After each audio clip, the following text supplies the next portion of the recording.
What is up, everybody? It is Alex from Heavy New York calling from the altar again, and this time we are here with Brendon Small of Dethklok. Thank you so much for coming on to the show today, man. It's great to have you here. Hi, thanks for having me. How are you? I'm doing all right, man. I'm doing all right. It's awesome to have you here. The Death Album 4 is finally seeing the light of day. When people have just discovered Dethklok, so like for me, like myself, I actually discovered Dethklok, the band, before I watched Metalocalypse, before I like knew Uh-huh. really the whole story about it. So for people who may only be familiar with the music, should they go back and listen to Death Album 1, 2, and 3 before listening to 4? Or if they're just in it for the music in a way, that necessarily won't matter to a degree? Um, well, each record has kind of loosely has something to do with some moment in the storyline. You know, um, for the most part, Death Album 1 has to do with season 1 of the show. Death Album 2, season 2. Death Album 3 is like season 3 and 4 kind of combined, and then the Doomstar Requiem, like I said, is just music from a full narrative. So each one of them has to do with something, and they never just exist by themselves, though there's a bunch of brand new music that has nothing to do with any storytelling on Death Album 4 that is just built completely for this. So I'd say that the big difference on Death Album 4 is that for the first time, I think, since Death Album 1, I just wrote music that was, or Dethklok just wrote music that was just for that particular piece. That some of it has nothing to do with any of the narrative at all, and it's just built for an album, like songs that never existed, that just exist completely and whole on Death Album 4. What, I've always wondered this because there's a very famous saying, "We are what we create," and you have the characters that are portrayed and the storylines that are demonstrated on this album.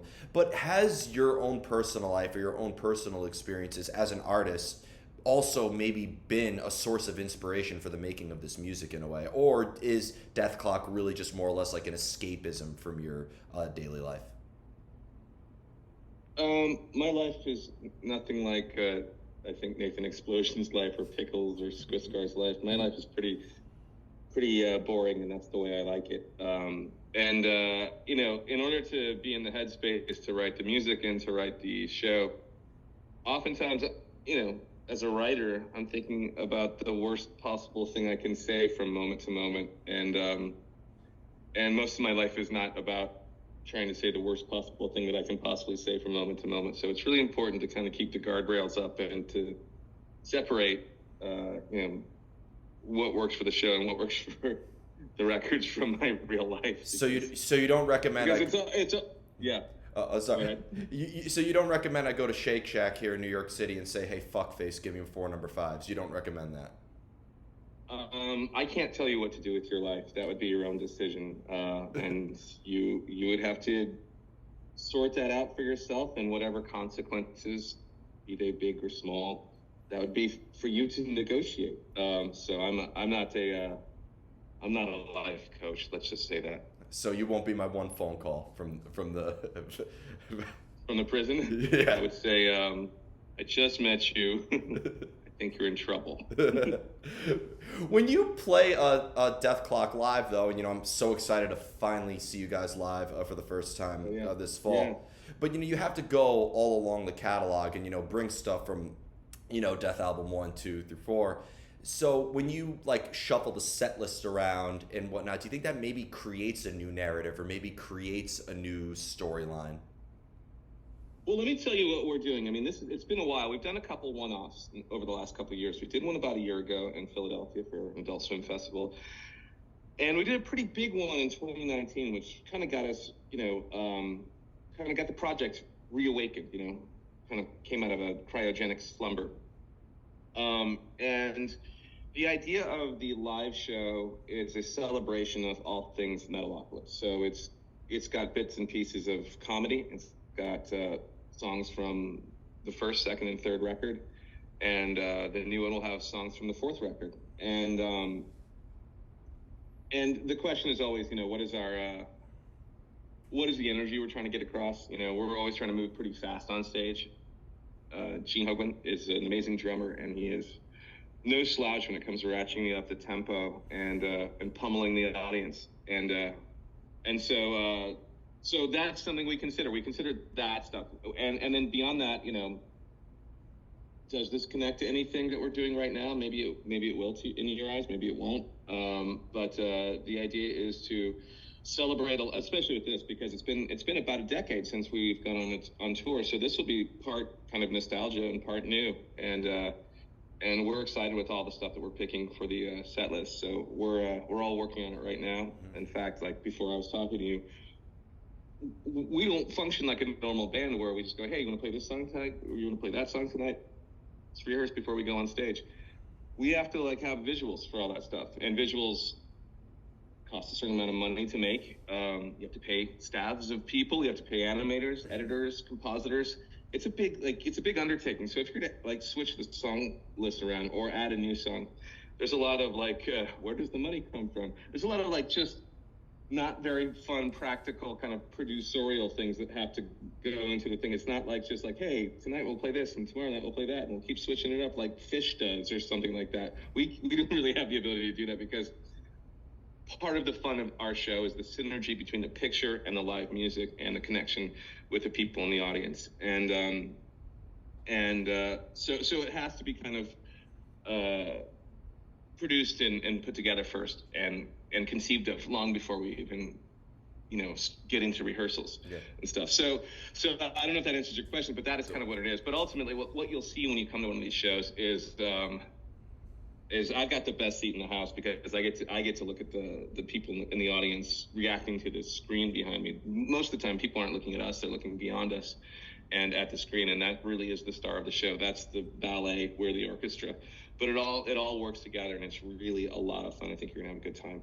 Absolutely. And you know, one thing I've always admired about you actually as an artist is that you're not just a musician, clearly, like as you have, you know, these visions and, you know, you're a creator as you created multiple experiences that are shared with your listeners and your viewers.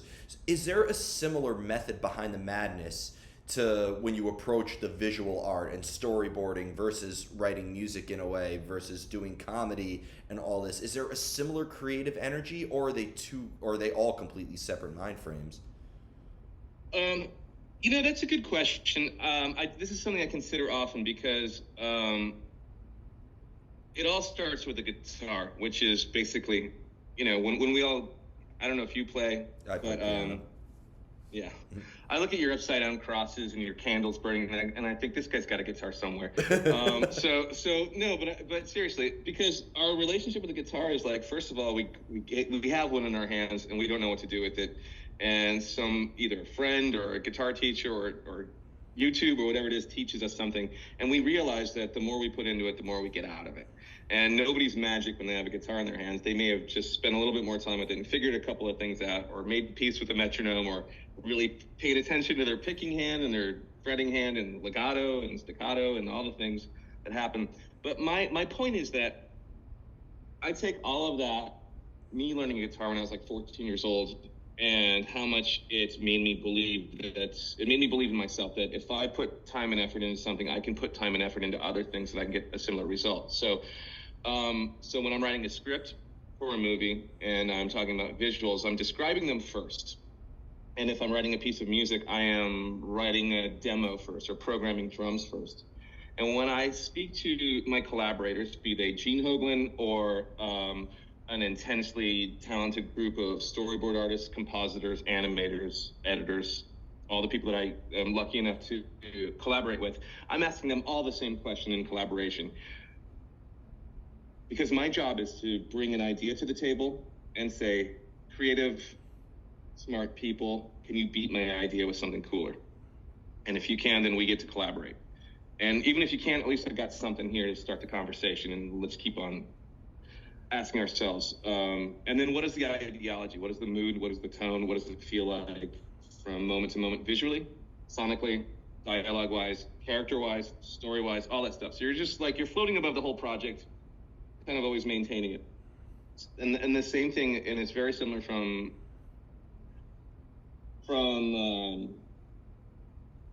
from the music to, and then there's a whole thing that I just do by myself, and then I bring in a group of people. So like the scoring is a really important part of this thing. I'm really proud of the score. I mean, I'm really excited about Death Album 4.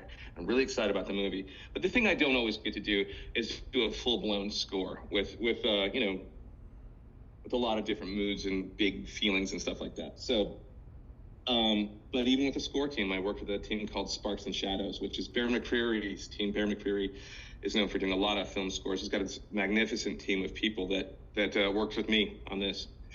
Bear did like the new Lord of the Rings and Godzilla, King of Monsters, where Gene Hoglan and Brian Bell and I got to play on that soundtrack too. And so we're friends. We use each other's. Anyway, I guess the idea is that it's the exact same idea everywhere, from music to dialogue to whatever. Like, you know, when working with an actor, even saying like, okay, here's the piece of dialogue. If this feels more comfortable in different words, try it that way. Same with, you know, an animator or an artist, or a storyboard. Yeah, I mean, you know, I've talked, you know, like, I see a shout out to the dog in the background. I love it when the pets photobomb the interview. It's my favorite. But, you know, like, there are artists, like, I know that Alan Robert from Life of Agony, fantastic musician, and he also dives in comic book art as well. Not so much rooted in the music, they're like separate creative entities. But then you take somebody like Gerard Way from My Chemical Romance, and you know, he has his own storyboard version and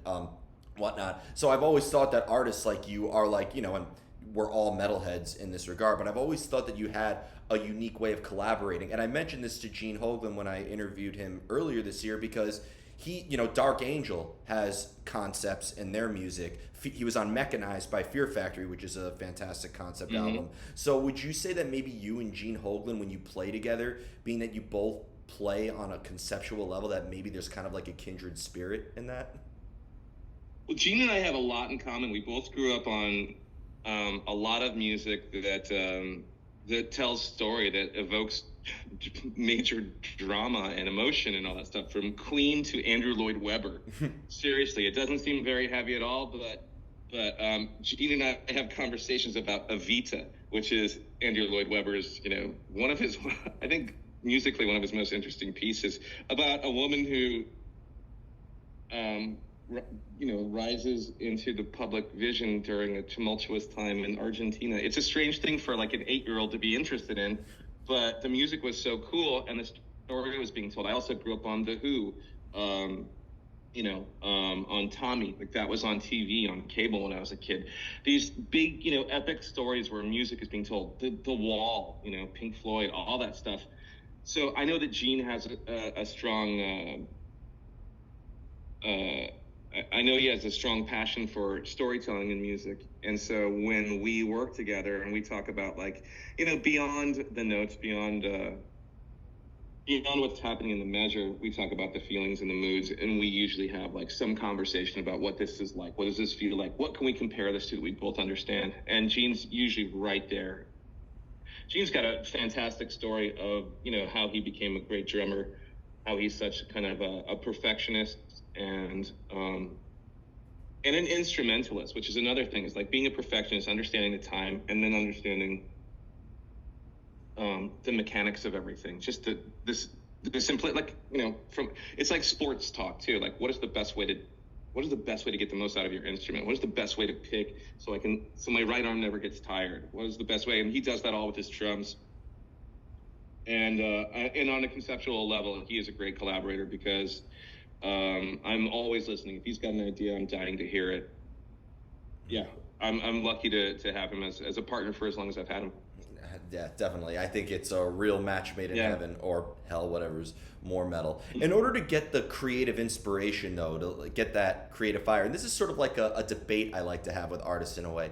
Do you believe inspiration is actually something that you could seek out? You could go out looking for it, because, you know, you mentioned you take inspiration from music and film and literature. Or does inspiration have to strike you when you least expect it? That's a good question. That's a good creative question. I think David Lynch covers a lot of that in Catching the Big Fish. It's a really great book about, he really uses transcendental meditation. I don't really use any of that. I don't know how, But I think the idea is to keep your antenna up all the time when you're in a creative place where you have something to deliver. Like, let's say you have a record or a comic book or storyboards or a music video, whatever it is that you need to do, or just to have direction on guitar playing. That's a crazy thing, just to go like, where am I yesterday? Who am I today? And where do I want to be tomorrow? But I think ultimately, when you're searching for ideas, your antenna must be up. And for me, it's a musical antenna. It's a visual, like cinematography antenna. It's a tonal mood antenna. And ultimately, and then you're just like sitting there trying to solve story problems and moment-to-moment problems and dialogue issues, or just how do I get these characters on the topographical map from here to there, and then just shoot the scene properly, animate the scene. So I think the answer is, in creativity, there are a couple different modes. There's one which is the blank page miserable writing, which is you over your guitar trying to come up with riffs, or you at your keyboard writing a script or writing an outline, where you don't know where the idea is leading you, where you don't know where it goes beyond the last sentence you wrote. There's that miserable part, and then there's the editing part, and I divide that into the same day, where I give myself half of a day of misery and another half of basically mental vacation, where I ask a bunch of questions of the project I'm working on. Say, why don't I like this? Why isn't this working? Why haven't I gotten to this part of it yet? All that stuff. And then you shut your brain off and you say, good night, brain. I don't need you anymore.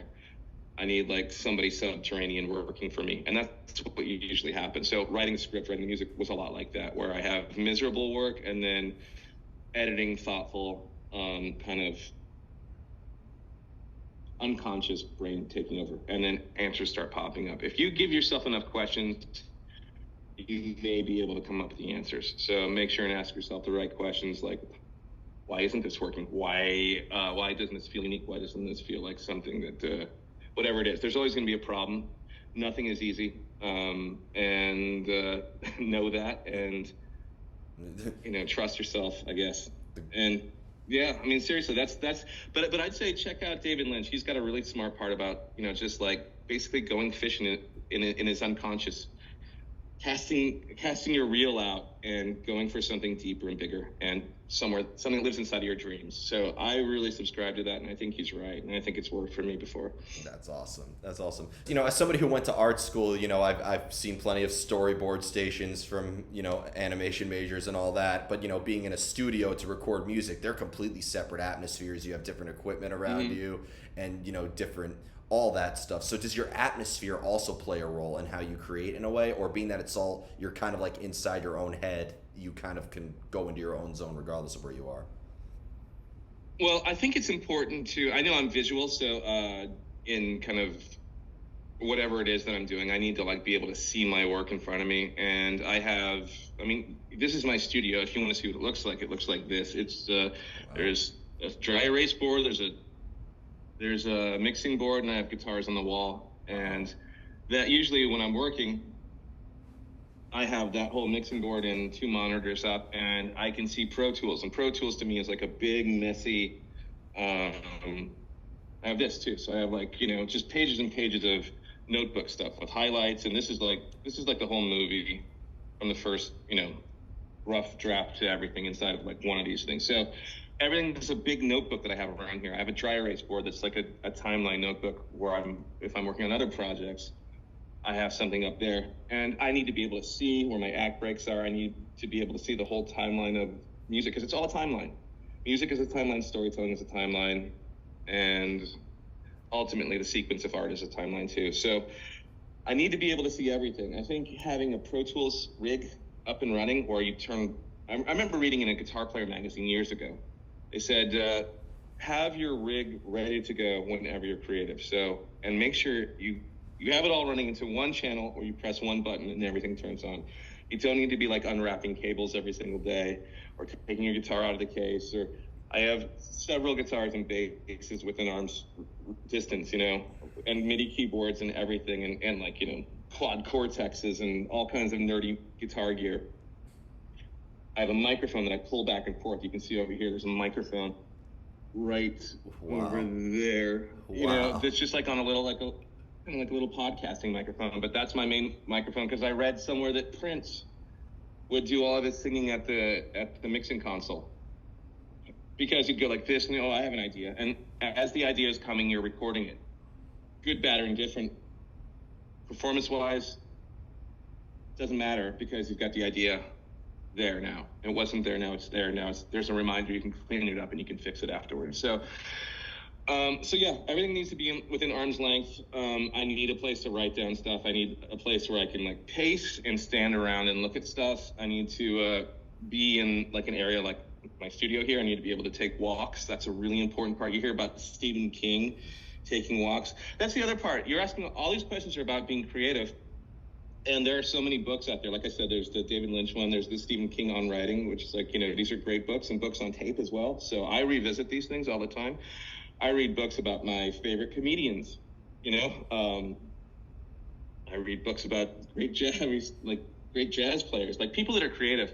And usually it always starts out with some kind of, the etymology is that, they started out, they asked a lot of questions, they bugged people, they spent a lot of time by themselves, they got good at their thing, and then they put themselves out in the world and did everything from succeeding to failing to all that stuff at the same time. And then again, your main question, make your whole world a notebook that you can constantly be scribbling into and recording the ideas, because even if they're bad, make sure you at least check them off the list. And because I think writing music and writing riffs, you can have an idea of like, oh, I need a song that's going to be fast and heavy, or I need a song that's going to be slow and epic, or I'm going to need a song that's going to be this mid-tempo thing. To me, it's like going to Las Vegas and going to like a slot machine. Every time I open up Pro Tools, I pull the slot and I go like, oh, okay, I got a shoe, I got a garbage can, and I got a fish bones or something. And I go, okay, so that one I'm not going to keep. The other one, I got 2 lemons and a cherry. That one's not bad. I bet I can make that third cherry into a lemon if I work at it. Okay, and then you just keep pulling the lever and trying to win money, basically. And so that's what I think. It's like you just got to keep forward motion, and every once in a while you go, okay. Because ultimately, if you're the musician or you're the writer or whatever it is, you have to be interested first, and you have to be in a place where you go, okay, this scrappy little idea is cool enough, even though my guitar's out of tune, even though I played the rhythm badly. That idea is cool enough for me to want to take it to the finish line. And it's totally a personal thing, do I like it enough to, and that's how Dethklok is because I go, do I think it's cool enough? Yeah. And am I trying to push it in one direction a little bit? Sometimes, yeah. Am I trying to do something I didn't do last time? Yeah. What are those things? And do I take it all with me to the finish line? Yeah, and you led me perfectly to the final question, because I know that with storytelling there has to be an introduction, a climax and an end, but in the end, the pen is in your hand, the guitar is in your hand. How do you know when you are finished? This is a story I keep telling because I read it in one of David Mamet's books about an artist who was arrested for breaking into the Louvre in Paris and touching up one of their own paintings. You're never finished. You just have to, like, at some point, you've got a deadline and you've hit it, or you're out of money, or the production schedule is finished. We've only budgeted up to this point, and that is where you're done.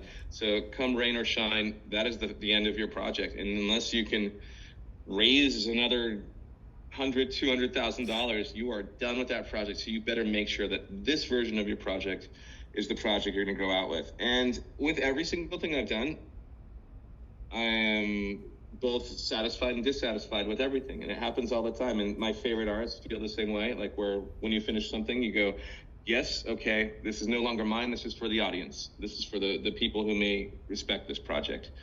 But in order for me to get to that place, there's a lot of problem solving, and there's a lot of to me, this project that we just finished is the most exciting and ultimate brain puzzle, because it's got so many different elements that are happening simultaneously, from music to storytelling. And the question is how do you outsmart it, and how do you make it work for you, and what would your heroes have done? And seriously, and the whole time I'm doing it, I'm studying everything. I'm reading the books, reading all the script writing books. I am watching masterclass I'm listening to my favorite directors talk. I'm listening to my favorite film composers talk. So just constantly studying. It's just like going back to school, really. Yeah. All the time, like every single time. It's and being creative and studying your own art is really fun. Ultimately, so you can keep something hopefully human that lands and wraps your thesis up. You couldn't be more right. The final words of my graduation when I finished School of Visual Arts: you could take me out of art school, but you can't take the art school out of me. So. Yeah, exactly. Yeah, it's fun. I mean, it's lucky enough to, you're lucky when you have a project and are inspired to complete it. So yeah. So yeah, all that stuff is like, yeah, and turn the focus on yourself, I think, and study how you're creative, and I think you'll get a lot out of that. Definitely. So before we go, I want to thank you so much for your time today and for such an awesome conversation. And most of all, thank you for this awesome album. Is there just anything else with the release of the Death Album 4 you'd like to promote with the upcoming tour, or anything else you would like to plug if you're allowed to talk about it this very moment? Yeah, I'd say, I mean, it's connected to a lot of stuff where, so I'd say check it out. I'd say check out the whole package, because though there are 3 things we're putting out, I think that's part of the whole piece. There are 2 records and a film, and they all live in tandem with each other. They all balance each other out. That's the main idea, is like, how can I have 3 things going on at once that all balance each other out? Okay. So that's what I'd say. Check it out, because each one of them's a piece of the puzzle. Awesome. Well, thank you so much, everybody. Brendon Small of Dethklok, the Death Album 4. Be sure to pick that up. This is Alex from Heavy New York, and we will see you next time.